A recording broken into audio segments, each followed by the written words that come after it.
Culties! Wait, don't skip. I gotta tell you something.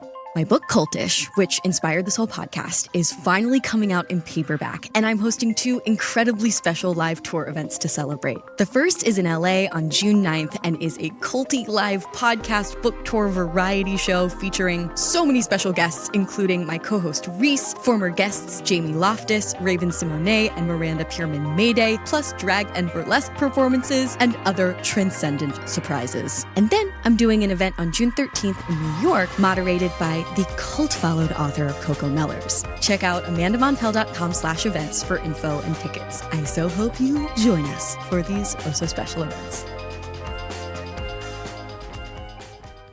If you're a renter, you should really be taking advantage of Built. With Built, paying rent finally pays off. There's no cost to join, and just by paying rent, you unlock flexible points that can be transferred to your favorite hotels and airlines, a future rent payment, your next Lyft ride, and more. When you pay rent through Built, you unlock 2 powerful benefits. First, you earn one of the industry's most valuable points on rent every month, no matter where you live or who your landlord is, your rent now works for you. Second, you gain access to exclusive neighborhood benefits in your city. So if you're not earning points on rent, my question is, what are you waiting for? Start paying rent through Built and take advantage of your neighborhood benefits by going to joinbuilt.com/cult. That's joinbilt.com/cult. Make sure to use our URL so they know we sent you. Joinbuilt.com/cult to sign up for Built today. This podcast is brought to you by Squarespace. Squarespace is the all-in-one website platform to help entrepreneurs build a gorgeous website to stand out and succeed online. Soundslikeacult.com is a Squarespace website, and updating it is incredibly easy. Setting it up took like 30 minutes. Squarespace is best in class for so many reasons, including their design intelligence feature. Squarespace also makes it super easy to sell content on your website. You can also set up really effective email campaigns using a Squarespace website. Their email campaigns contain all of the tools that you need to engage your subscribers, drive sales, and simplify your audience management. Check out squarespace.com for a free trial. And when you're ready to launch, go to squarespace.com/cult to save 10% off your first purchase of a website or domain.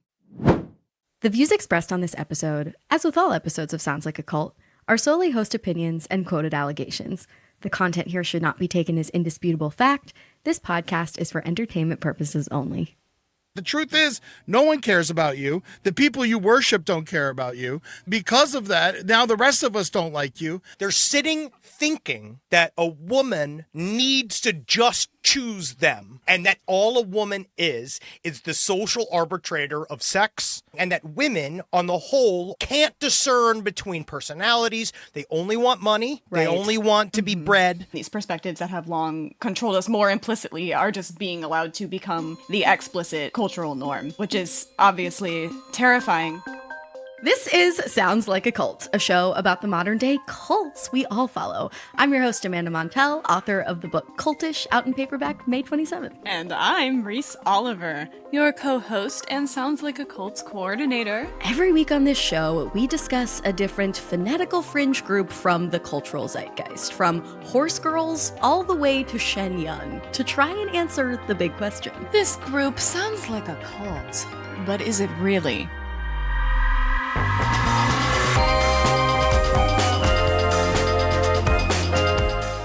And if so, which of our cult categories does it fall into? A live your life, a watch your back, or a get the fuck out?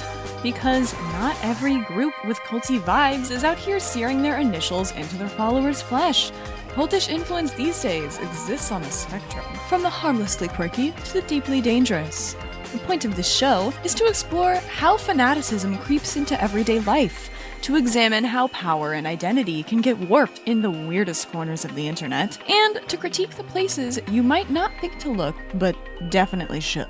Like, say, anonymous message boards full of men who believe society owes them sex? That's right. Today, we're talking about incels. Buckle up. Buckle up. Get your barf bags ready. Oh. Yes, vomit bags are in the seat back in front of you. I guess by way of disclaimer, I want to communicate to the listeners that, like, when it comes to the cult of incels, there is so much to unpack, and so much of it is extremely disturbing. We only have an hour, and this is ultimately, it sounds like a cult episode. So we're mostly going to be covering the basics here. And then, of course, analyzing incels through our culty lens. We are very excited to share the great conversation we had with our interview guests later, the hosts of the podcast, Last Podcast on the Left. But I do want to mention that we are going to be sort of intentionally steering clear of diving too deep into content that might be overly triggering. We will absolutely link some further reading in our show notes, but I guess our goal here on this episode is to stay true to the promise of this show, which is to have conversations about everyday cult influence in a way that doesn't leave everyone feeling totally drained and terrified of society, while still conveying the gravity of the issue at hand, if that makes sense. How are you feeling going into today's recording, Reese? Because I didn't think I was stressed about it, and then out of nowhere, I broke out in literal hives this morning. Oh, no. Do you think it's fear of the incels? Like, what do you think? Well, and I mean, we'll get into this in our conversation, but I feel like there was once a time in recent history, 5 years ago, when someone would bring up the word incel, and what came to mind was immediately just like a loser with a rat tail in his mom's basement spending like 14 hours a day on 4chan. And that was very threatening.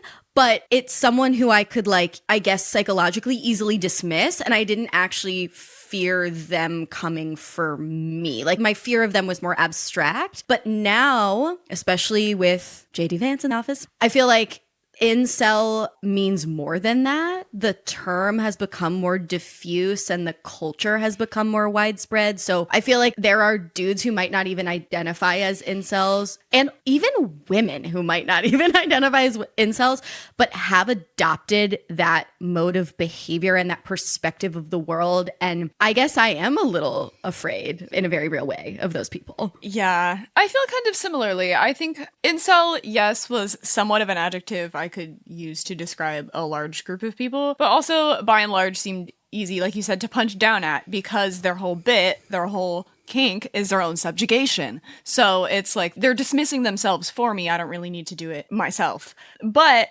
as more people are kind of utilizing incel culture as a way to participate in marriage and to participate in more mainstream life in a bad faith way, and from a place where they're actually internalizing this incel ideology, even if they recognize that that's not how real people in the real world function, they subconsciously know that it is beneficial to them and their ego to function within that ideology.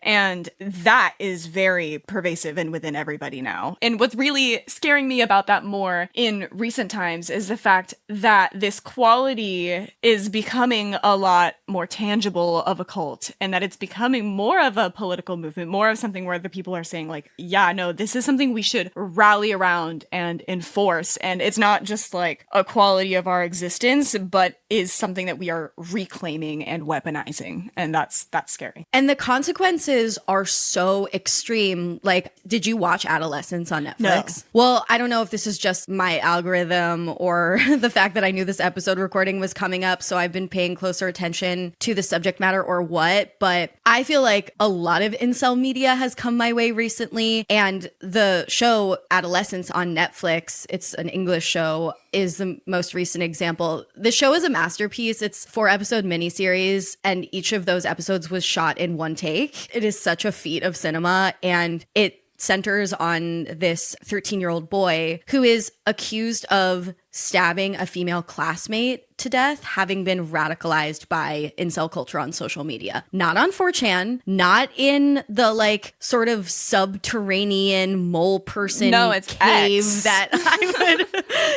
would like literally on Instagram. In the show, he was radicalized by incel culture via emojis on Instagram. And the creator of that show based this story on news pieces he had seen in real life of young boys being radicalized as incels and stabbing little girls to death.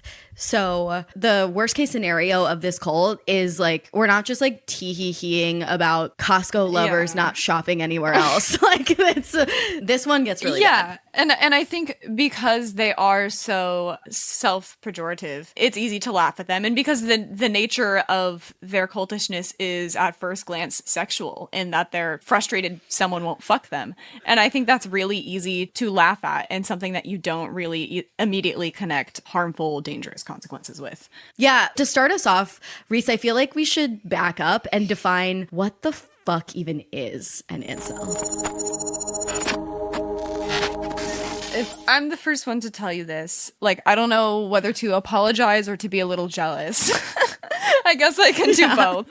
The term incel is a portmanteau of the words involuntary celibate. And the Anti-Defamation League defines incels as heterosexual men who blame women and society for their lack of romantic success. That's pretty simple. But incel, not to be confused with volcel. There's so much vocabulary here, meaning voluntary celibate. And when I think of a volcel in a culty context, I think of like a nun. Oh, yeah. Like I was going to say, that's like, that's just spiritual. Yeah, incels are not trying to like marry Jesus. No. They don't stand for something. They stand They're trying to marry something. their mom, let's be real. Anywho, as with most prominent things in society, although you might think this was invented by a man, believe it or not, the term incel was actually coined by a woman. Her name was Alana, and she started a little passion project in the 90s called the Involuntary Celibacy Project. It was essentially a support site where people, mostly shy, socially awkward folk, could connect and commiserate over their lack of romantic experiences, which is like honestly so much of social media today, I feel. And the word incel came out of that community. But as always, over time, that support vibe got completely hijacked and corrupted for the worse. Yeah, and I feel like there should, and in a more utopian alternative universe, there could be a version of the cult of incels that is a live your life. Like, I mean, we are living in a time where young people in particular are experiencing more romantic rejection than ever before. Actually, speaking of incel media, another piece of incel art that I just consumed was the book Rejection by Tony Tillothamudi. Have you read this? Have you seen it around? No, it's on my list. It's great, particularly the opening short story. It's a collection of interconnected short stories about incels, but not the way that you might, again, like stereotypically profile an incel. The first short story is called The Feminist, and it is about this incel who starts out as like a hardcore feminist who like swears he's like trying so hard to be like the perfect picture of an ally to women, and then that behavior doesn't get him laid, so the pendulum swings in the way other direction, and I guess spoiler alert, but he like ends up kind of a murdery incel. But like I think that the publication of that book in tandem with adolescence coming out, I do think it says something about our time, which doesn't necessarily have to lend itself to something cultishly violent, but unfortunately has, which is that like people are lonely, people are isolated, people are not connecting with one another the way that we once did, which is not to say that society is overall worse in every single way, but we are experiencing some like growing pains with regard to how we commune and how we connect. And there should be a sort of support space for that, but it is so fucking unfortunate that the incel community started out as something that could have been positive and devolved into this terrifying and harrowing thing. No, it's truly so tragic. And like I think of a more wholesome version of what would otherwise be an incel story. And as you were talking about that, what came to mind was Crazy Stupid Love.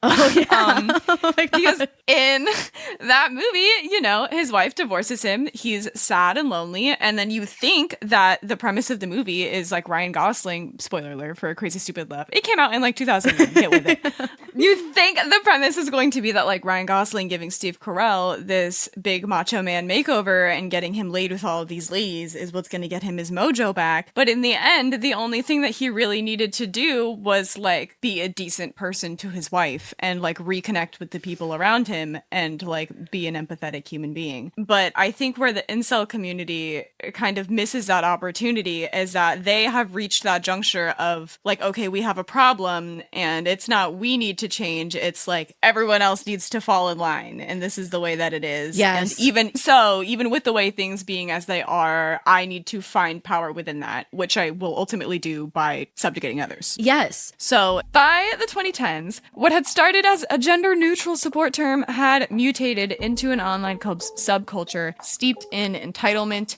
rage, and dangerous ideology. And not enough deodorant. Most importantly, according to a 2022 study in Current Psychiatry Reports, incel ideology is built on a few core beliefs. 1, they believe that we live in a looks-based caste system where your face and body essentially determine your dating success and place in society. 2, there's this idea of hypergamy, that women are way too shallow and selective, of course, and that they only date up to gain social clout. That's the only reason we wouldn't want to fuck you. Sorry, I'm getting angry. And 3, there's justifiably major distrust, if not outright hatred of feminism. Because to them, gender equality is seen as a threat. And it should be. I am a threat to you. A big idea within the incel community is this belief that 20% of men are monopolizing 80% of women, or like the dating pool, which leaves incels with only 20% of viable women to date who are still only desiring the top 20% that the other 80% are already with. It's like weird incel math. You don't want to try to do it. That Current Psychiatry Report study goes on to say that, quote, as it was feminism that promoted and encouraged women to have a deserved right to sexual agency, there has been much discussion in incel forums dedicated to the reversal of gender equity. Many of the proposed solutions involve some form of coercion, rape, or a complete return to enforced monogamy under strict patriarchal rule.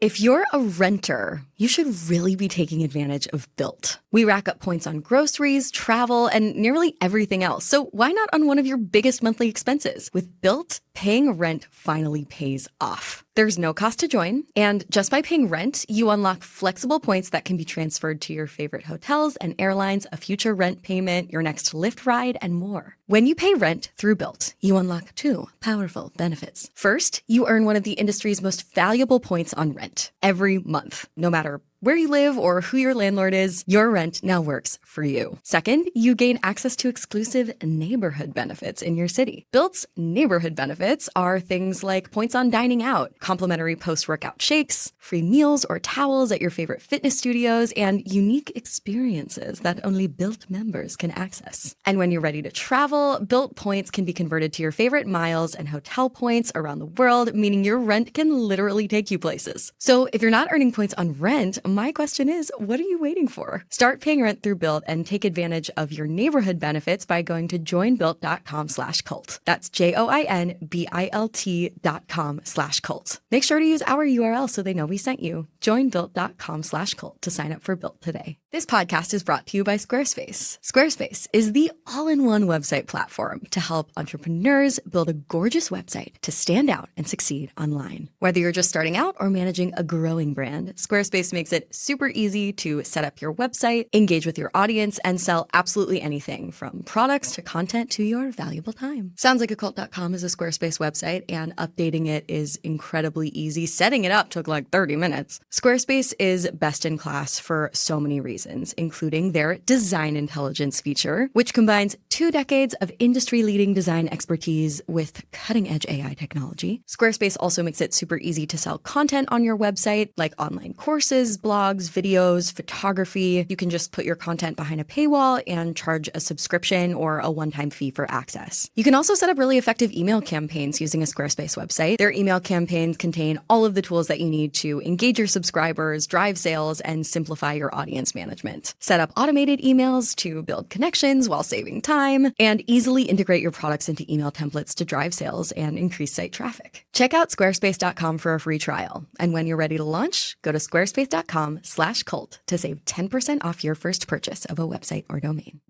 So I think just to sort of start to get into our culty analysis, first of all, it is colloquially said, and I think it is also in large part true, that what motivates people to join the cult for them, whether it's a new agey spiritual sect or incels, is some form of vulnerability, some form of seeking. And extreme loneliness is a pretty intense form of vulnerability. That is the gasoline powering this cult, essentially, is loneliness. And then you have this digital gathering space in the form of these forums where, sure, most of the time incels are not like convening IRL and dressing up in matching outfits and doing all the fun parts of a cult. And I think the fact that they're not doing the fun parts of a cult, like missed opportunity. is part of the reason why all of this is so violent and why all of this sucks. But in lieu of that kind of like tangible connective tissue, they have a lot of language and a lot of ritual. And it is very easy to radicalize someone with all of that abstraction, you know, because that's all they have. Like a cult IRL, I'm spitballing here, but I have to think, based on all that I've seen, there's a lot of distraction going on in good ways and bad ways. It's like the radicalization might happen slower because people might be like busy over there at the crafts table or like busy organizing the food or whatever. Communing over other healthier things. Yes. On the little side quests. Exactly. The side quests are distracting from what might ultimately be a violent and fucked up main quest. With incels, there's kind of only a main quest, which is violence against women. They've set an objective. Yes. So speaking of abstraction and how language is really one of the main unifying pieces here, I kind of want to linger a little bit on the vocabulary of it all. As those who've been listening to this podcast for a while may have heard me say before, no culty internet subculture would be complete without its own secret language. The incel community lives for its little glossary of twisted slang. One of their core metaphors is the red pill versus blue pill, which was co-opted from The Matrix. A blue pill person in incel culture is someone who's still asleep, blissfully unaware of the so-called truth about love and society, i.e. not buying into incel ideology. Taking the red pill means you've been enlightened to the belief that women and only women are in charge of sex and dating, and you're basically a victim of this cruel system.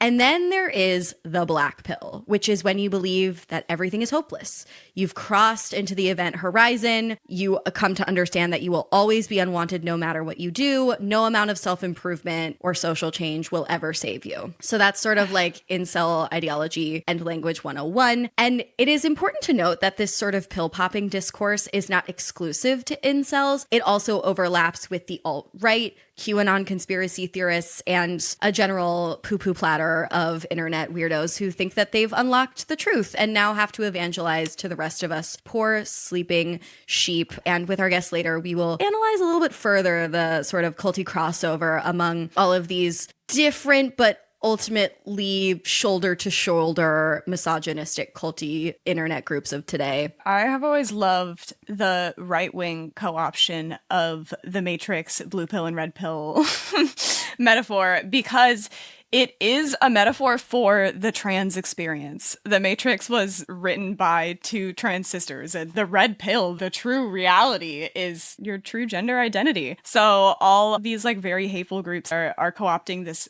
ultimately very wholesome and very leftist like sentiment, and they just think they're really doing a big one on all the snowflakes, and they're supporting trans people while they're doing it. So it's funny to me. I feel like in these abstract cultish spaces, there is a lot of like co-opting and intermingling from communities that ultimately are not in line with what you believe, but like the symbolism is so juicy and already there and fleshed out. The mechanism works. Yes. I mean, we did end up discussing this with our guests, but it's sort of in the way that like sort of a leftist, nihilist, doom slang using internet edgelords and trolls who share memes online that like the world is burning, blah, blah, blah, for like a neoliberal reason will sometimes accidentally use the Wojak and like other products of incel culture. So there's a lot of sort of fluid swapping, if you will. That's scary. Yeah. So back to our sort of Incel 101 vocabulary lesson. Incels also have their sort of cast of characters that they love to discuss. Chads are the hot, confident guys who supposedly get all the girls. Stacys are the attractive women who are somehow both idolized, yet the whole reason they're incels. Beckys are average-looking women who incels believe owe them sex. Looksmaxing is the act of trying to reach your full hotness potential through a mix of skincare, working out, and even plastic surgery. There's also a whole host of derogatory words for women like femoid or FHOs, female humanoid organism, roasties, the whole thing. It gets really gross and ugly. But if you back up and just, again, look at the mechanism and look at the bones, this type of vocabulary and this type of labeling system and classification system is motivated by some of the same things that draw people to astrology or Enneagram. I think there is like a deep, deep desire to want to create a taxonomy to better understand the world, to make the world feel predictable. Again, all of these overlapping culty communities that we've been talking about, QAnon, incels, white nationalists, what have you, they're all like sort of conspiracy theorists who ultimately feel like they are not in control of this like reality that they've read/blackpilled themselves into, and having all this terminology sort of makes them feel better, like they can understand themselves in the world better along the way,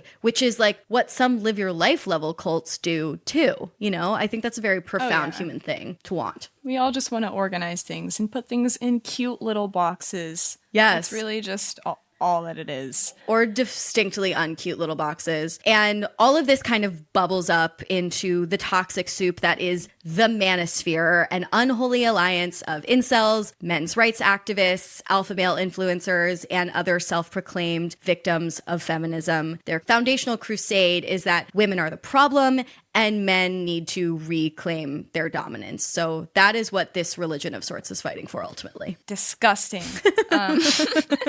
We will be covering several different manosphere-related cults coming up. And that does excite me because they're definitely the ones that are doing lots of damage. And I love hating on men. I do think that it is high time for us to face the manosphere on Sounds Like a Cult because we've really let ourselves off the hook. We can't cover Sephora and Planned Parents forever. This is a cult podcast. No, there's Mr. Beasts to be talked about. So in addition to language, perhaps the biggest tool in the incel toolbox that we will be sure to unpack a little bit later with Last Podcast on the Left is humor. According to a Canadian journal titled Incels, A Guide to Symbols and Terminology. Incels use dark humor, memes, and self-deprecation as a way to communicate and commiserate with each other, but more often discuss ways to seek retribution against society, which involves targeted violence against women, self-harm, suicidal ideation, and the celebration of tragedy or violence where women or quote-unquote normies have been harmed on the basis of their gender, beliefs, or access to sex. So as we stated, there is so much to get into with the cult of incels. There's the question of how this cult is structured, who exactly are its figureheads and leaders, why this group has exploded so much in very recent years, and what we might actually be able to do in a hypothetical universe to deconstruct some of these current members. In order to help us analyze, we wanted to bring in two people who really know how to dive into the darkest corners of the internet with humor, but also with insight. We are so excited to welcome Henry Zebrowski and Ed Larson from Last Podcast on the Left. On their podcast, they have explored cults, conspiracies, and all kinds of creepy internet rabbit holes. So naturally, we had to get their take on the cult of incels, how it forms, why it spreads, and what makes it so dangerously appealing. So without further ado, please give a warm welcome to two men, but don't hold it against them. Henry and Ed from Last Podcast on the Left.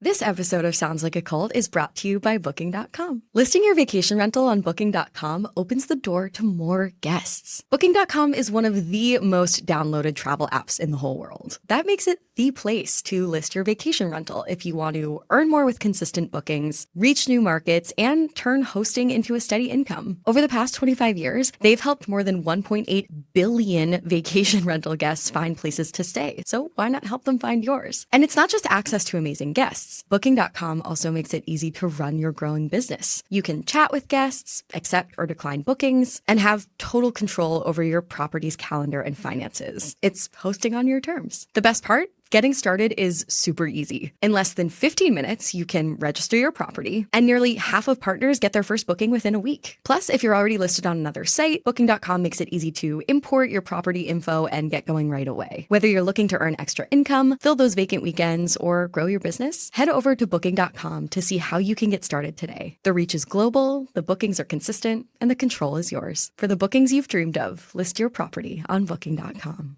Culties, I gotta level with you. As your parasocial cult mother, I really just think you should own a new vibrator. And the best way to get started on your journey is to go to adamandeve.com right now. Adam and Eve is offering 50% off just about any item. They offer discreet shipping, as your privacy is a priority, plus 100% free shipping, okay, with rush processing on your entire order. All will be packaged and sent discreetly, for free, and fast. Don't wait. An improved sexual existence is just a mere click away. That's 50% off one item, plus free shipping with free rush processing. Just go to adamandeve.com and select any one item. It could be an adventurous new toy or anything you desire. Just enter offer code SLACK, S-L-A-C, at checkout. That's SLACK. SLAC at adamandeve.com. This is an exclusive offer, exclusive to this podcast. So be sure to use this code SLAC to get your discount, 100% free shipping, and get it fast with rush processing. Code SLAC. Holy shit. Last podcast on the left. Welcome to the show. We rarely have men, so this is an honor. Right. Oh, I've rarely been called a man. Yeah. Thank you. Lots of firsts today. Welcome to Sounds Like a Cult. I'm so glad we're shimmying already. I'm shaking my fun bags. I'm letting everybody know I'm safe. Oh, yeah. No toxic masculinity in the house today. It's like humans baring their teeth is a sign of friendliness. You just start shimmying so we know that come in peace. I'm safe. Skeletons are the most safe. They're always showing teeth. Exactly. And I'm just trying to show people that I am a busty man, and so I bridge. Great. We're all busty men here on this recording today. Wow, this recording is already an incel nightmare. Could you two introduce yourselves and then sort of clue us into your introduction to the world of incels? Like, how did you learn about this community? My name is Henry Zebrowski, and I learned about it by being a man and meeting other men and having a space anywhere on the internet. That's how I got introduced to incels. Yes. Fair. Being Really a part of the 2008 internet revolution, I was next to them and smelled them. What does an incel smell like? When's the last time you've been to an open mic? Yeah, that is the thing. There's plenty of incels there, but, it's good that they get out of the house and see sunlight. Don't most open mics happen at nighttime, though? Well, that's when they are allowed to go outside. It's like I Am Legend. I am no longer doing the embracing the incel thing. I am not afraid of them. We can't dance around it. Yeah. So we're going to talk about it. It's one of those things where I didn't know was real until, the internet boom. And then it's just I just thought, a couple people were assholes, But, truth is, it's oh, no, it's, a huge community in a weird way. And so it was very depressing when I actually learned about it. But I learned about it properly when I was guest starred in Henry's web series called Trollville, all about incels, which is a good look into them. My wife and I wrote a web series called Trollville that was about the perspective of the OG rise of what you'd say the disaffected young man during the 2016 election, where we were at the time trying to talk about men that honestly have shut down over time and have sort of given into the heaviness of how difficult it was, I guess, for them to join what I'd say is the social hamster wheel. And so they kind of fell off the hamster wheel. And now that was kind of led to the rise of Trumpism. And so we wrote a web series trying to kind of understand that guy and understanding that guy is just a person just like anybody else trying to reach out. But that was 9 years ago. And it has really developed into something much bigger. Yeah. So it's at the time, everyone's like, well, how do these trolls function? So I was writing from the idea of a troll is just somebody in the end is looking for somebody to get him out of his cave. In the end, the old days, it was if there was some kind of real friendship, real third place for them to go to, maybe they could pop out of this Yes. mentality, but now we're seeing that our vice president is one. Yes. So that's different. Things have changed. Yes. Oh my God, that's so true. And we'll talk about who the potential cult leaders in this space are, but it kind of reminds me, we did in our season 1 an early episode on the cult of flat earthers, which like when you first hear about it, it just sounds like a joke. It doesn't sound like a real thing. It doesn't sound like something that you should take seriously, much less that's dangerous. And then you look into it and you realize that it is this like gateway to so much more vile conspiratorial thinking. And that transition from like 9 years ago to like having an incel in the White House is really so fucking frightful and shows the power of this cult. And there's a lot of people that will immediately say, what do you mean? He's married. It's not about the sex part. It is not about being an involuntary celibate. It's about the fact that you believe that women should definitely shut the fuck up and they should definitely have babies.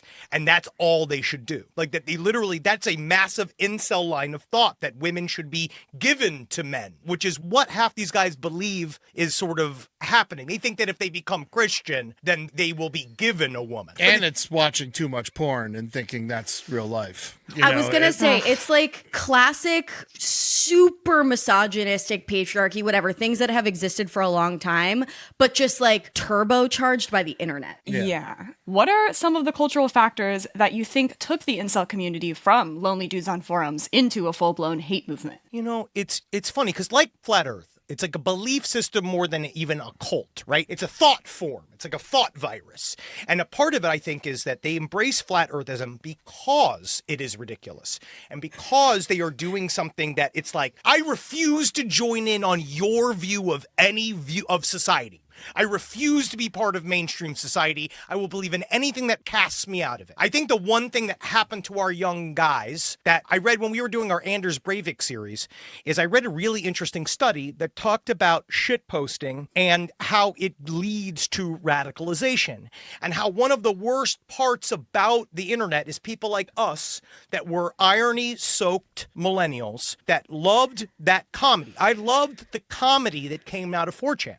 Right? Yeah. I love the funny things that came out of that world. And then slowly but surely, those funny memes started to become targeted and it becomes an introductory thing. Like Anders Breivik, there's a direct line from him shitposting on the internet to becoming a mass killer. And the problem really isn't the jokes, it's just what it allows these guys to do to eventually start saying, it's not a big deal, it's memes, it's jokes, you guys are blowing this out of proportion. Meanwhile, like what it is you are slowly becoming more and more separated from society because you don't understand why everybody else is in on the joke. It's because everybody else is terrified of you killing them. And that's why the women are not necessarily think it's super hilarious the way you view them. Yes. Oh my gosh. Reese and I talk about this periodically because there are some sort of very like self-victimizing internet figures who will get like canceled here and there and wonder why me? Whereas everyone else is looking at them and being like, because you're fucking scary.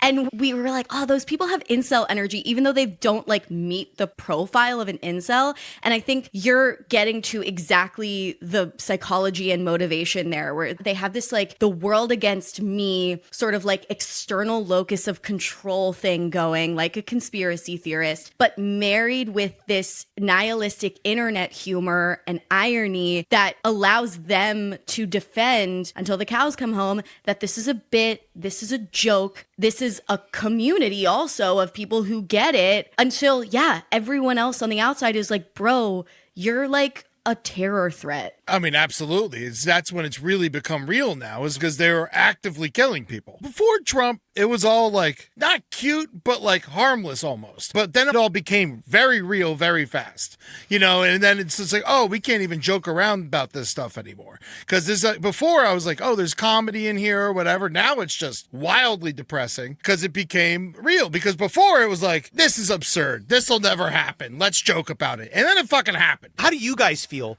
Like, it is wild to see as a guy, right, watching the last couple years happen, the fact that I never thought culture itself would also swing towards them. I always thought the society will self-police. We will never allow this thing to become a part of the quote-unquote mainstream. It's going to stay fringe. How do you guys react to the fact that we're really seeing in present time a 50-year plan come alive? These are people, they are in the Supreme Court. They're in the White House. It's like exactly what they wanted.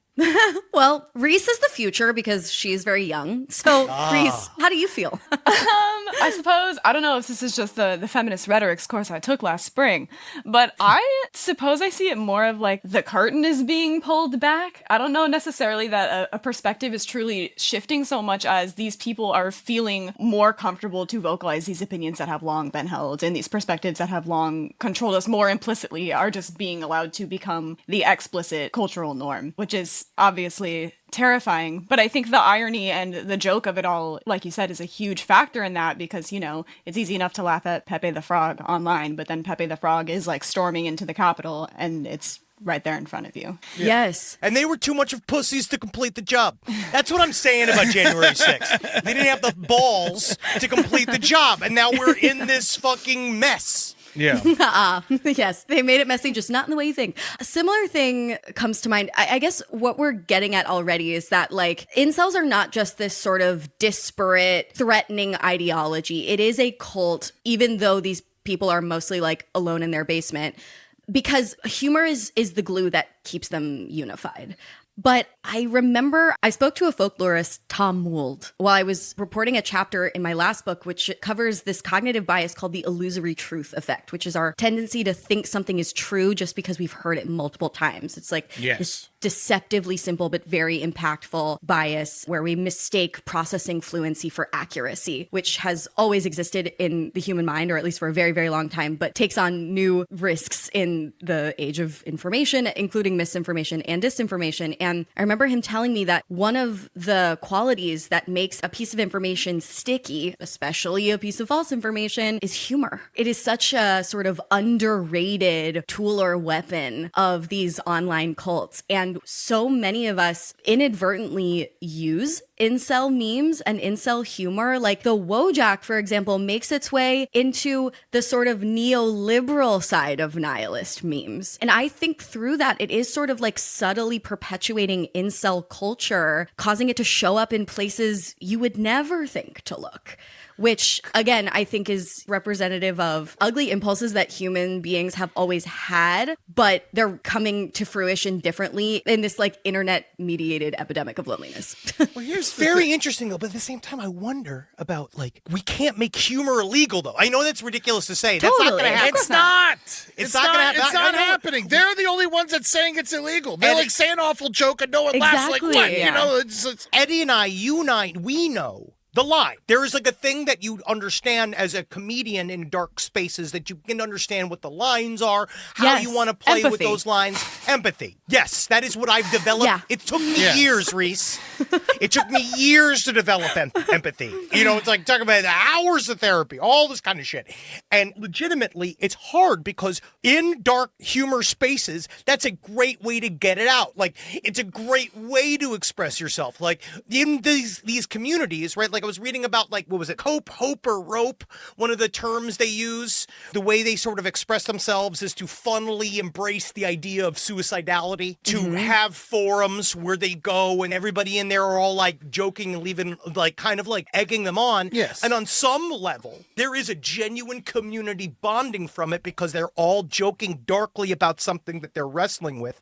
Yeah. But on the other hand, there are people that legitimately are excited to watch somebody kill themselves live. But how do you suss it out? I don't know. I know now we don't let them be there. Here's what I think a lot of it comes down to. I think, you know, people like to like always point to cancel culture and all this shit. But the thing is, incel culture, like men's rights people, when they talk about humor and is humor legal anymore and all this shit, forget right and wrong. Let's just take right and wrong and throw it out the window. They're old jokes. You're not even like being funny, in my opinion. You're just repeating shit that's been said for over 100 years. Yeah, dude, technically. You know, like, it is like, there is nothing, you're not giving me anything new. Andrew Tate technically made Take My Wife Please real. Yeah.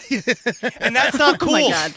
I'm so glad you said this because, like, this is another thing that I think makes incels a cult specifically, is that they're so unoriginal and so boring and so conformist. Incels do not have original thoughts or, like, modes of What do you mean? Because they get their news from memes. I really do think it comes down to laziness and the inability to create, the inability to write something new, to have a new idea. After the Me Too movement and everything changed comedically, I was excited. Like, I was like, okay, we get to, like, write new shit. We get to, like, come up with new material. We get to, like, do new things now. It's not like everyone's like, nothing makes me more upset when, like, someone uses, like, make me a sandwich as, like, a punchline. It's just like, not only is it, like, fucking rude as hell and, like, a dickhead thing to say, but it's not smart. You're just repeating shit that your grandfather said.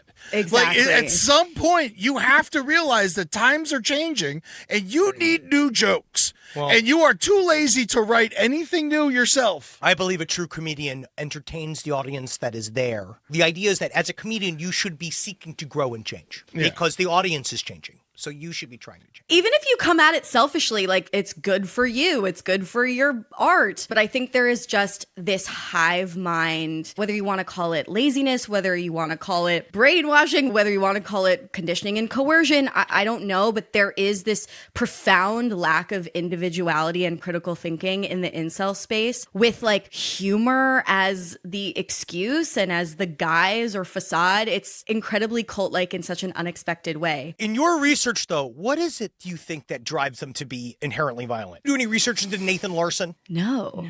Unpleasant man. Ah. He self-described quasi-neo-reactionary libertarian. He ran for office. He wanted to get rid of all women's rights. He wanted to get rid of all ages of consent, and he wanted to get rid of any laws on incest. Fun guy. And he made many websites. He was one who made a website, one of the big suicide-driven forums, and several of the big incel forums. Like, these are the guys that are essentially egging guys on to kill people. Now, he starved himself to death in jail, which is kind of nice. It's sad that he left a good-looking corpse. But the rest of it is really, like, it's just unfair. But these are the type of people that are driving that energy forward. I mean, I think human beings have never been nice.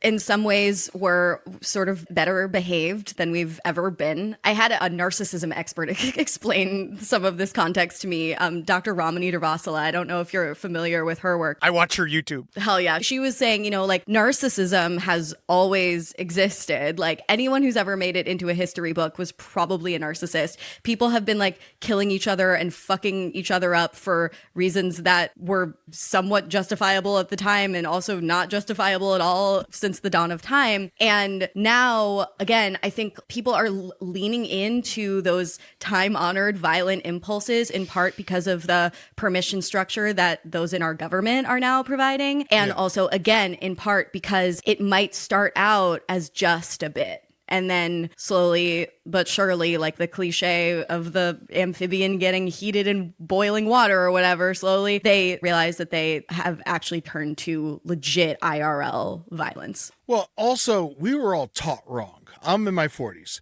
and we were all, like, taught incorrectly by our parents, from me, both sides, you know, our grandparents, our uncles, you know, even, like, kids a little older than us. We were all taught wrong on how to treat women. We were taught, if they say no, keep going, keep trying. Women only like bad guys. They only like dudes with bad attitudes who treat them bad. If you're good, you're never going to get them. You know, like, we were all taught to be horrible. Technically, that's blackpill ideology. What is that? That's the idea that you're caught in a social caste that you cannot remove yourself from. And so you are always going to be an incel because you know society will never let you go up the ladder to Chad, to alpha, which unfortunately we are. Yeah. And I want to say, like, we are wielding the power of the Chad very gracefully. Yeah, but you were always, as far as, like, movies went, you were always, like, rewarded, you know, like, if you kept chasing after the woman and you ran to the airport and you went down to the terminal, you can't leave, like, leave her alone. She's leaving. There's other people. And then that just became part of our brains. And we like, oh, if I care about someone, I have to like stalk them. It was put in movies. But It was dude, put in music. Eddie, It you're was talking. like- This is not even what these guys are doing. So, like, these guys, I wish they were doing romantic pursuits. I wish they were writing poems. I wish that they were doing stuff like that. They're not. They're sitting thinking that a woman needs to just choose them, and that's all women are. That all a woman is the social arbitrator of sex. That is viewed as the success marker for anything, and that women, on the whole, can't discern between personalities. They only want money. Right. They only want to be bred, and that if you can't do either one of those things, they will not choose you. And as soon as you can't give you those things, the conditionality of it goes away. And like now, I had to go through a whole process in therapy talking about toxic masculinity and how it affected my brain. And it's very interesting to see. It takes a while to break out. Like the idea of, there is like a feeling of men believe that men are conditional, that men are meant to be sacrificed. Men are supposed to die and go to war and do this type of shit. But, now I feel like we don't do that enough. I feel like all these broccoli heads need to go into the fucking services. I think we got to bring the draft back. Oh my God. Now that you're old enough to be out of it. Yep, exactly. Yeah, dude. Millennials are fine, dude. It's the little ones. They gotta go into they need a spine. Millennials help make it, though. No, we're fine now. We're out. Yes. Okay, so what you have articulated is sort of like the central ideology of this cult. And like every cult, religion, tomato, they all have one. But I think it's time for us to talk a little bit more about the structure and some of the, so to speak, patron saints in the cult of incels. Yeah, so you had mentioned Nathan Larson as kind of a figurehead for these incels. Another figurehead that we looked into a little bit was Elliot Rodger, who was treated as a folk hero in some of these spaces. Who is he? Elliot Rodger, a self-identified incel, he carried out a deadly stabbing and shooting in California in 2014. This is the guy we were talking about on the car ride over I'm here. so Yeah. happy I never learned his name. Yeah, No, fuck that yeah. guy. Yeah, fuck that guy. Well, this is my question. Do you find that people, do they lionize him or or like, it seems to be like all over the place sometimes. Sometimes they think he's a hero and sometimes they're like, he's not a real one because he doesn't suffer in silence. Yeah. I mean, I think this is true of a lot of these sort of more grassrootsy kind of internet cults where there's a lot of debate about what the internal structure should be because it's kind of structured from the bottom up, not the top down. But ultimately, like a lot of these people are looking for a folk hero or a leader of some kind. But naturally, because it is such kind of an ununified group, there is going to be some disagreement about who is worthy of worship, who isn't. So, like we were saying, there are certainly people who have idolized Elliot Rodger. In 2021, a Toronto man killed 10 people with a van, and he cited Elliot as the supreme gentleman, being one of his sources. So, given these kind of conflicting forces of wanting to turn inwards and only idolize yourself, but also needing an ultimate figurehead, who do we think is the leader of this cult? Is the internet itself the guru? I mean, I can't help. I know it's annoying to say, but it's the president. Well, right now. Yeah. He's the new, well, you know what? Donald Trump, I always kind of view him as in his own world. Everybody uses him to do whatever they want to do, and Trump just wants to be out of jail. I don't think Trump does have a single genuine thought or belief. I think But he hates women. That's for goddamn sure. But they all, Yeah. that's just a part and parcel to what he does. I think J.D. Vance is by far the main thing now because it's this religious stripe that is doing the same exact thought processes as these guys. And they still probably won't include those guys in the end because they're not Christian, but the incels like the fact that the far right is going to punish women. That's what they're really excited about. And so I think that's where the leaderhead, it's that stuff. We're looking at people like the idea of being cool to have multiple, like, I don't know, like obviously the Tate stuff. I don't even want to call him a figurehead because he's such a fucking loser. And so it's like, it's hard for me to give him that credit, but he's pretty close. Yeah, well, they all love him. They all love him because of his perceived, who he is. And he thinks that he's got it all figured out. He keeps making money, and they all are watching him make money hand over his fist. All these guys are just raking in cash, and it's hard. I can see for a young man, it's hard to divide those two. and they don't want to change who they are by any way. And that's like the main part of love, is just like not changing who you are, but developing and like growing with your partner. And they refuse to do any of that. Whatever partner they're looking for is a subservient person who will just sit there and do everything they fucking say, or they fucking scare them into it. They abuse them. And it's just, it's... Well, honestly, that's also why they turn to religion, because it's already prepackaged. Yes. Yes. Okay, so we're already talking about like some of the crossover between incel culture and evangelicalism and things like that, and how like Trump really emboldened incel culture to flourish. Could you continue to talk about the crossover between the cult of incels and other extremist ideologies like QAnon or white nationalism? What do you think is like the culty crossover between those varying sects? The cult aspect is the fact that these are people desperate for community. So QAnon, we've always joked on the show, is that it was always about the friends they made along the way. Leading to January 6th, it was about more so very lonely people that have decided that their view of life, obviously the internet helped a little bit, people not understanding that your phone has its own algorithm, that what you're looking at isn't what everybody's looking at. And so I feel like that's one thing that fucked with some people, the fact that they don't have media literacy, the fact that that's really hard for them to parse the fiction and reality. They can't figure it out. And I think that QAnon allows them all to agree on a together reality, which allows them to a sense of comfort and a sense of belonging.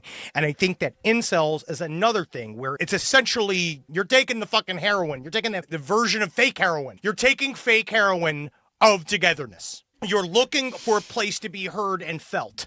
That's the reason why they are starting to come together. I think the incel thing partially was slightly overblown through a period of time. We're just seeing the same thought patterns are exactly like Sharia law, evangelical religion, and Mormonism. Yes, any form of, yes, all sorts of, or like, I guess that's where the culty aspect is. And I think the idea of we get something that you don't get. Totally. Yeah. We understand something inherent about the world that you guys all don't understand, or you're too up your own ass to understand. The incels are wise enough to understand that women won't ever get them. And so they need to be herded and given to us. Yes, actually, now that you're saying that, I'm realizing that like QAnon vocabulary, I always like to zoom in on the language. QAnon vocabulary and incel vocabulary are different. But in these varying dialects, they're communicating some of the same meanings. Like to a QAnoner, you're just sheep. But to an incel, you're a normie, or like you haven't yet been red-pilled. I don't speak this language. Yes. What? It's versus red-pilled. That's top layer. It's just that red pill, that gives you a real dose of reality. Yeah. That's what's really going on. Walking in. And the black pill means is that information you can't do anything with. You know now, guess what? You're going to die in incel. Now you could just throw a tantrum in your own persecution and just use it as an excuse to be an asshole to everyone forever. Because that's what it is too. The persecution complex is extremely important. Yes. And the us versus them mentality this creates is obviously huge. And this leads to all of these echo chambers that exist online in the forms of these forums we've been talking about. And these incel forums are really like the bizarro form of actual self-help. They like take all of your pain and feed it back to you as this twisted nihilism. So what role do you think these forums serve in the incel community? And why do you think that formula works and continues to help grow the community? I mean, it works on our side too. It's not like incels are going to be listening to this. No offense, but it's just I like, hope not. I hope not. Fuck off if you are. No, I hope so. Honestly, it gets down to listen to men talk to women. You just have to sit and talk to somebody, ask you a question. You got to fucking open up your brain. Yeah, and that's the main thing. They just I want don't want to be an wanna... incel's first woman. No, listen. It's a huge opportunity. Some of them have stocks. Yeah, and I think no, they all have Bitcoin and NFTs, and they're fucked. I'm so scared. But I really do. I keep going back to I think it's sheer laziness, which was always rewarded our whole lives. People are always failing up our whole lives, and that's not happening as much anymore. That's why they try to keep women out of the workforce. That's why they want abortion to be illegal, so women are forced to have kids, and they know they'll stay home and take care of them, and they won't be able to like go and be bosses, managers, and all this shit, because they know once women come into the workforce, once minorities come into the workforce, so do rules. And they do not want rules, and it drives them fucking crazy that all of a sudden they have to say the correct thing. All of a sudden they can't say the horrible words anymore, and it's just like because they don't care about other people's feelings. But if you fuck with their feelings, you're the worst person in the world. Yes. Well, and then we all have Trump derangement syndrome. We're all the ones that are diseased.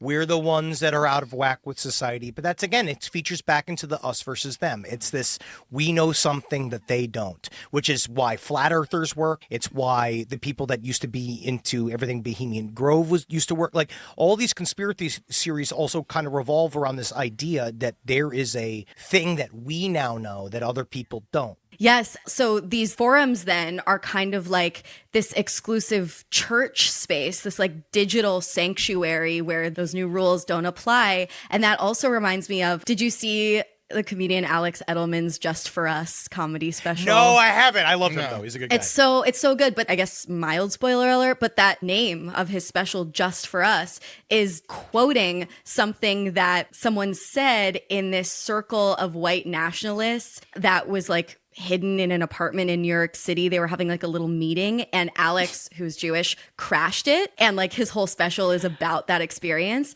It's so good and it's so funny and very profound, and I highly recommend it. But when one of these white nationalists discovered that he was Jewish and he was like passing for a hot second there, obviously this us versus them mentality was raging, and they were like, get the fuck out of here. This space is just for us. Like, we're the victims. This is our sanctuary. And that's kind of what these spaces like 4chan are for incels. Truth Social. It's funny, though. There's that part of me, though, that misses I get the idea of wanting to joke around in a nihilist space. I understand it implicitly. As a young edgelord, as an elder troll, I understand it entirely.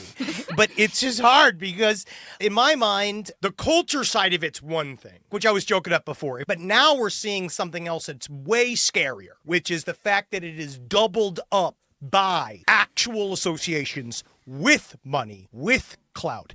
Evangelical and incel thought rhymes. They are excited about the fact that the boys are jumping on the bandwagon to help them get their aims across. They're doing it for the lulz. They're doing it because they want women to go fuck themselves. The evangelicals are doing it because they're trying to spring Jesus Christ coming back and the end of the world, which means we all die. Like, at the end of the evangelical view of the world, there's 140,000 of them left and everybody else is dead. So part of it involves they want China to invade. They want Russia to destroy our systems because these are all seals that are going to open up. This is all real. This is literally the final plans of something like Project 2025. The goal is to end the world. And I know that sounds insane. They are insane. They believe this shit's real. So that's the fucking problem, is that they're all operating as if God's real and we're not. And it's like, unfortunately, it's the fucking opposite. That's kind of where the really scary part is. It's because all these people are being energized by actually very dangerous people. I'm so glad you articulated all of that, because we were literally just about to ask like what you think is like the worst case scenario potential outcome of the cult of incels. And I think it's important to reiterate, as you just were, that like just because these people are fucking nuts doesn't mean they shouldn't be taken seriously. No, just because they're sacks of garbage. Yeah, they have power in their numbers. But I also feel like the incel thing is also slightly like it's not overblown, but it's still on the online driving force. It's these other things that are kind of popping out that are now mirrored along with it. Like the stuff that we did a whole thing about what the LDS church is doing. Like all that shit is fucking another realm of this that is like, you got the fucking Mormon church is sitting on $260 billion. They said it literally for a rainy day. You know what that rainy day is? We're all dead. Yeah. The rainy day the is money won't matter anymore. Yes. You know, the rainy day is that we're all fucking dead and Christ came back and eliminated us. So this is the real end plan. The real end plan is this fantastical, ridiculous idea that nobody wants to maybe wrap their heads around. But if you're an evangelical, that's what you want. Totally. I mean, I think the rainy day is probably the second iteration of Warren Jeff Zion getting invaded, and they need to build a new camp. It's definitely That's what they're going to have. Once they trigger the nuclear war that's going to kill everybody, they can then borrow, they can go live underground. So before we get there, and before we watch our beautiful world crumble before our very eyes, if you could deprogram all of the incels via Henry and Ed's incel deprogramming camp, what would that look like? Honestly, this is going to sound crazy. I'm going to do something that no one's ever done to them before, and that's be nice. That's part of the problem, is like they all had shitty parents, they all had shitty teachers, they all had shitty brothers and cousins, and everyone taught them through rudeness that you got to be rude too, and if you're not first, you're last, you know, and all this shit, when everyone forgot how to have fun playing the game. No one taught them this shit a long time ago. It sounds stupid and it sounds hopeful and wistful and all that shit, but I really believe that no one ever sat down to them and be like, hey, don't you think it'd be nice if your wife smiled? You know, like, don't you think it'd be nice if like you had friends that weren't like you? And then, you know, that's the problem, is they think that they have to be this beacon of like, they are the kings, they are no matter what. But the truth is, no one cares about you. The people you worship don't care about you. Because of that, now the rest of us don't like you. And I think now all of us hating them and not wanting to talk to them makes them triple down on their ideology. And unfortunately, we have to sit here and actually listen to these fucking idiots and talk to them and be a part of their resurgence into their like growth as human beings. I think that's actually, while it is kind of optimistic of you, I think it's very Bell Hooksian of you. I don't know how much Bell Hooks you've read, but I've never read any. she was, is that a hamburger restaurant? Then he's definitely read the menu. Come on, everybody. Well, that's my rec for you then. At my incel deprogramming camp, everybody's reading Bell Hooks. Everybody gets a mandatory copy of All About Love. No, she just talks a lot about gender relations and in that a lot of the solution to the toxic patriarchal mindset is love and compassion. You have to baby them because if you yell at them, they just shut down, and then you're the idiot, you know. And it's like, and even because it's also, you want to yell because it's so clear. It's so like, yes, it is so easy to say be nice, but you know, but you can't, because once you start screaming at them, they just shut down. Yeah. Well, there's also a part of me that says, why do you get to be coddled and the rest of us don't? Yeah. You mean, there's a part of me that says, I grew up in the same set of circumstances that you did. And what I learned as a human, the first thing that struck my mind was, as a little boy, is that when I started doing things that got a positive reaction, it meant something to me. Like doing comedy changed me from a little boy onward. When I realized I could give something, I think partially what people are lacking on the whole is meaning. Meaning is the missing thing. It's not about God. It's not about faith. I think people immediately assume meaning means faith, and I think that's garbage. I think that meaning should be everywhere. I think that if you could find a way to understand that what you do actually does contribute to society, no matter what you think about what you do, is that you, despite what you even think, you are affecting society. So you can choose, no matter what, how you live is how it affects society. So you could be positive, you could be destructive. We talk about it on the last podcast and Left all the time. Being destructive is extremely easy. Buying a gun and shooting up town square is extremely easy. As we just saw, a 14-year-old can almost shoot the president, right? Now that can almost happen because it's easy, because the gun's easy to use. But you know what's really hard? Writing a poem that makes the president cry and change. That's so true. The pen is mightier than the sword. Hard. Yes. And spoken like a true Chad. Yeah, fuckers, come at me, dude. I'll fucking hug you till you cry, dude. You know what I love? You got a fucking problem? I will hug you and I'll put you on my fucking knee and I'll teach you to love a woman. I love telling those type of dudes that, like, because, you know, I'll be at a bar in Cincinnati or something and you have to talk to them at some point. But, like, I, like, literally, my favorite thing to do is to tell them I'm a beta. I love being a beta. Beta's nice. You know, it's such a it fucking all right, throws buddy. it through a roof. Yeah. I am 5'7" and I have a back full of back hair. I have a beautiful wife and a career. Anybody can fucking do it. Yes. Anybody can fucking do it. Get your shit together. That's my message. We're desperate to play our game. We're going to do it lightning round. Let's play a game. Yes. Let's play a fucking game. This is a little game you may have seen floating around the interweb spaces. This is called He's a 10, but. So we are going to describe a man who is a perfect 10 and then reveal a terrible red flag, something culty or otherwise incel-y about them. And then based on that information, you are going to update their ranking for us. Okay. He's a 10, but he calls his diary his manifesto. 4. Yeah, that's lower. Well, I mean, Manifesto could be good. Yeah, at least like he enjoys writing. I mean, journaling, you know, I mean, there's like getting your thoughts on paper. You know, a lot of people don't take the time to do that. Well, that's part of why he's a 10. Yeah. But he does ultimately call it his manifesto. Yeah. But if I find though, in the end though, if you find Artist Way in there, he's just being weird. Yeah. Yeah. You know what would be nice though?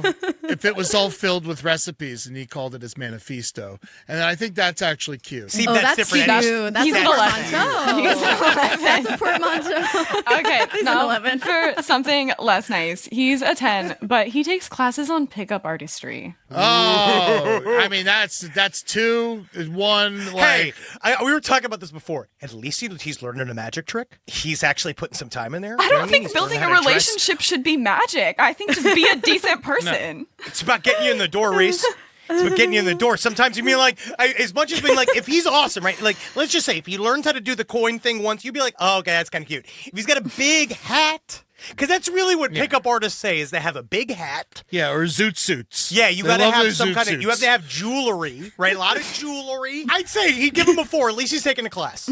Okay, yeah, like at the learning center or whatever. Maybe it's Well, the YMCA. here's the thing. I don't know. Here's the thing that's throwing me off with this game is I don't know the positives of them. I told you the positives. He learned a magic trick. Yeah, yeah. He's learning how to dress. Well, like, you and he's know. meeting up with people, and he's actually talking about women. Just Is he assume attractive? Does he he's- have a like? Yeah, does he have a good assume he's relationship a with his 10. sister? Whatever that means to you. He's your perfect 10. Your- But there's this. Sam Rockwell. Exactly. Yeah. Except You know. instead of his White Lotus monologue, he is, for example, next one, he's a 10, but he's worn the same tunic every day for a month. That's a 1. What's a tunic? Tunic is it's a pant. Like the tunic is not really the problem. It's the not washing the tunic. A tunic's a full body dress. They used to wear them Roman times. It's a long Oh. shirt. Yeah. You could wear it. It's a long shirt. Do you know? You don't know this. It's like Rick Owens. That's who I think about. Yeah, I know who Rick Owens is. Yes, I was saying to Eddie. Eddie don't know. I have no clue who Rick Yeah. Owens is. I don't Again, really that's know a who that tunic. is. Tunic's not a problem. Well, he If could you be into like LARPing and stuff like that. Wash the tunic. Could be. Wash the LARPing Wash a is tunic. cool. Have 5 tunics. You know what? Wash I'm them. gonna say I'm not gonna judge people from how they dress. Maybe they like a long shirt. Wash them. I'm gonna give it a 6. Okay. I'm gonna give it a 6. Okay. He loves fair. Ren fairs. All though. right. He likes Ren fairs. I've never been to one, but I do love their existence. Okay, next one. He's a 10, but he's a sovereign citizen. Of 1. Oh yeah, 1. Yeah, Get him out of there. He's gonna get you in illegal there's trouble. it's impossible to be a 10 and be a sovereign citizen. Have you seen these guys? They're horrible. They're lucky they even own a thing. You're just gonna spend a lot of time in court. Yeah, no, it's just a you're lot gonna of be time in living in a court. shack by a lake. You know, it's bad. It's bad. No, It's a 1. They're sovereign. It's a All 1. right. Next one. He's a 10, but he calls his group chat the Brotherhood of Sacred Truths. Hey, actually, I kind of like that. Yeah, that I could like that. actually, That goes you on. know, that you don't really know like what's going on. Yeah, in that's fun there. as hell. You know, I do love a theme. My high school buddies, our group chat's called Tank Destroyers, and it sounds like a really like macho, upsetting thing, but it's actually named after one of our grandfathers who fought in World War II, and like that was his job, no. and he like liberated a concentration camp. So when you think about it a little deeper, it's actually kind of nice. And so, yeah. Am I the so only one that doesn't name my group chats? I don't like I don't naming do group that chats. either. But you know, sometimes you don't have a choice. That's true. Anything They just come named. anything that encourages like a healthy expression of a flair for the dramatic within men, I'm here for. So I love the Same. group chat naming. Same. Men wear colors. Yeah. Talk about how you feel. Be people, please. Okay. He's a 10, but he carries his worn and tattered copy of Catcher in the Rye everywhere he goes. Oh, it's even hack now. That's what I would tell him. Get a new manifesto. How old is he? If he's 19, I think it's okay. You know what's funny? That's fine. Have you ever read Catcher in the Rye? 45. You gotta send him to the farm. Well, because if you don't, because when I read it in high school, I was like, "Hold Caulfield's a man." Yeah. And then when I read it after college, I was like, "Oh, he's a shithead." Yeah. And that's when we begin to realize, oh, it's good to me, maybe, but no. 19, I think, is a pass. Again, still like, at least he's reading. Yeah. And you should be taught to question authority a little bit, when you're that age. And then, when it goes too far. You should be anti-phonies when you're in. I know, I was going to say, I'm anti-phony. I think a much redder flag is when a man carries around his worn and tattered copy of Lolita everywhere he goes. Oh, absolutely. There's a lot of hidden poetry in this. You never know. I mean, like you read something, and then it's not till you get older that you because anyone. Reese, I'm sorry if this is bad towards you. Anyone under 24 isn't even worth talking to. It's so like. I'll take it. I ordinarily. Reese transcends time. Oh my god. I'm a spirit. I'm not real. Don't perceive me. Ew. She's just an abstract concept. I'm bugging Reese. Okay, last one. He's a 10, but he quotes L. Ron Hubbard in everyday conversations. I mean, Henry does. Is that, his name so Henry Zebrowski? I don't know what to do about that. Do you mean one of the most creative members of the 20th century? One of the most important thought leaders? One of the bravest, thickest men? I have the same body as him. And so I commiserate quite a bit. We would wear the same pant size. If me and L. Ron Hubbard were put into a bath, we would displace the exact same amount of water. If he quotes David Miscavige, it's a much bigger problem. No, I actually feel like... Yeah. The thing about L. Ron Hubbard is that it's so hard to quote it. The worst is the guys that do. Keith Raniere, like he's a fucking loser. You got all the Scientology rip-off religions, which are Neil everywhere. Gaiman. Like Religion. Neil Gaiman. Neil Gaiman. Neil Gaiman's doing it now. The Zizians did a bunch of that stuff. Yeah. Something else. I think it was another group that just did a bunch. So I feel like in the end, it's mostly just. But do they know what LRH is actually saying?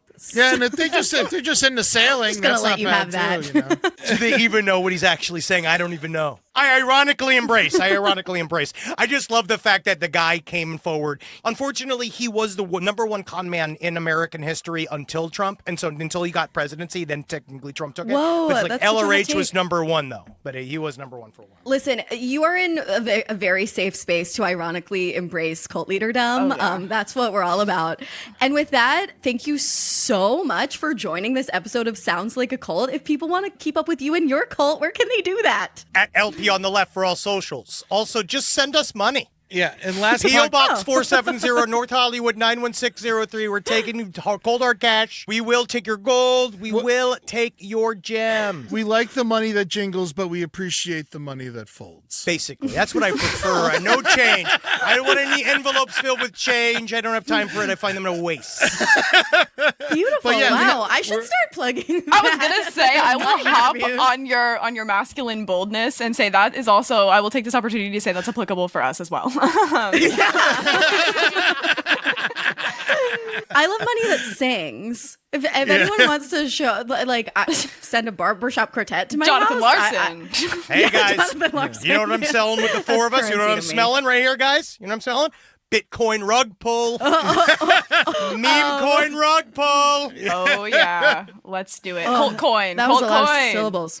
I'll tell you what, though, Henry and I are going to be in Atlanta with Marcus on Last Podcast on the Left in June. At the end of June, we're going to be at the Coca-Cola Roxy at June 28th. And then on June 29th, Henry and I are doing 2 shows at Dad's Garage. The first show is sold out, so the late show is the only one that still has tickets. Get tickets, I think it starts at 9:30 Yikes. at Dad's Garage. Come see Side Stories. Bring your smelly boys. We'll fix them.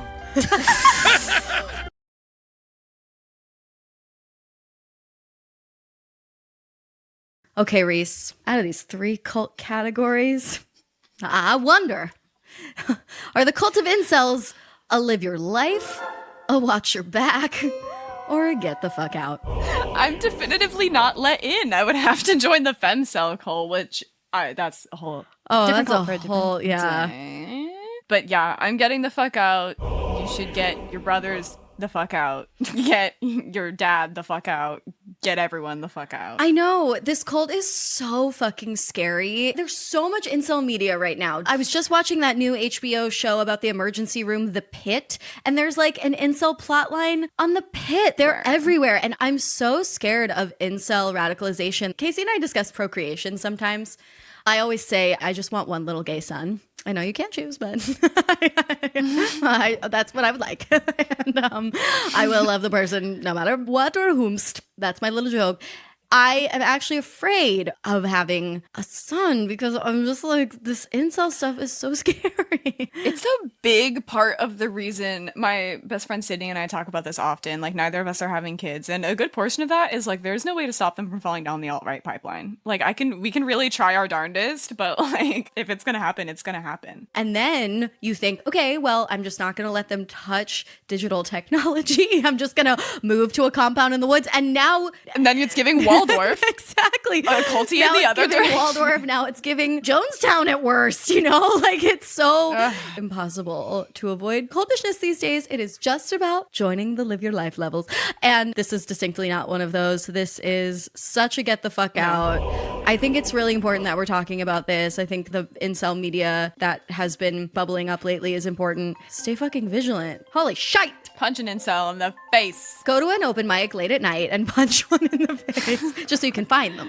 Yeah, I don't know. It's like, never mind. I don't want to open a new can of worms. Okay. Yeah, there's so much more we could say, but this sounds like a cult episode, and we have to go. That is our show. Thank you so much for listening. Stick around for a new cult next week. But in the meantime, stay culty, but not too culty.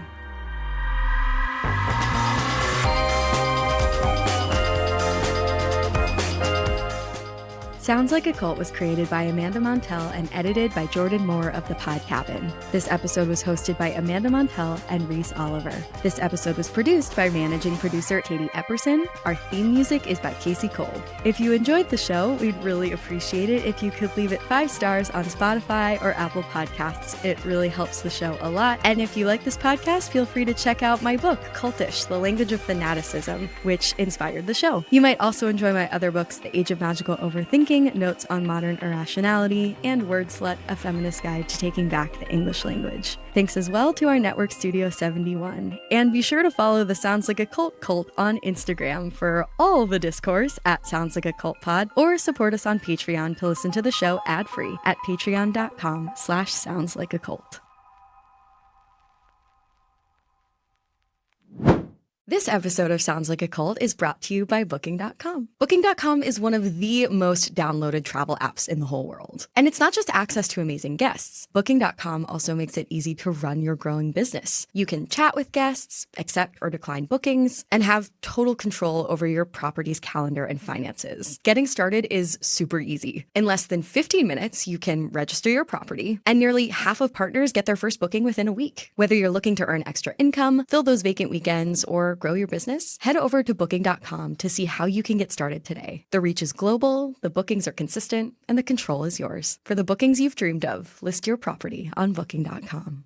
Culties, I gotta level with you. As your parasocial cult mother, I really just think you should own a new vibrator. And the best way to get started on your journey is to go to adamandeve.com right now. Adam and Eve is offering 50% off just about any item. They offer discreet shipping, as your privacy is a priority, plus 100% free shipping, okay, with rush processing on your entire order. All will be packaged and sent discreetly, for free, and fast. Don't wait. An improved sexual existence is just a mere click away. That's 50% off one item, plus free shipping with free rush processing. Just go to adamandeve.com and select any one item. It could be an adventurous new toy or anything you desire. Just enter offer code SLACK, S-L-A-C, at checkout. That's SLACK. SLAC at adamandeve.com. This is an exclusive offer, exclusive to this podcast. So be sure to use this code SLAC to get your discount, 100% free shipping,